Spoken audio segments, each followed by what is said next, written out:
Hey everyone, Craig Ball here, hope you're well. Today we're going to continue our discussion on how to be more emotionally intelligent. We're going to cover up on three things in order to do it. The first is to stay cool. The next is to walk a mile in other people's shoes or to display empathy. Learning how to do it is not that hard if you find yourself struggling with this one. And lastly, have a plan. Have a plan, think about what you're going to do next and think on your feet a little bit better. There's ways and techniques to do that too.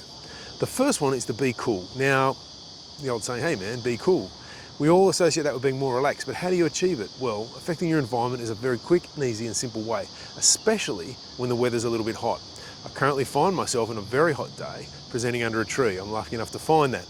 But in your own environment when you're working, plugging away on the computer or whatever that is, finding that space, going for a swim on a hot day is probably not a bad idea, but if you can lower that temperature or at least make the situation you find yourself in a little bit more pleasant, it does help with your emotional intelligence to be able to regulate yours better and understand that of others. And it gets us to our next step, which is be more empathetic. Be prepared. Empathy, not sympathy, okay? Empathy over sympathy, if you like, but be prepared to consider other people's emotions, what's happening for them, and take the time to give them that space. Remember, walking a mile in other people's shoes is a really simple way to think about and remember this because it's got a visual to it. It's great for us visual learners to be able to understand that. Now think about how it would be if you had to face some of those challenges that perhaps that person hasn't told you. And remember, like Robin Williams says, everyone's struggling with something, so do your best. Last of all, have a plan. Have a plan B or a plan C. Don't hang so rigidly onto the outcome that you're trying to achieve.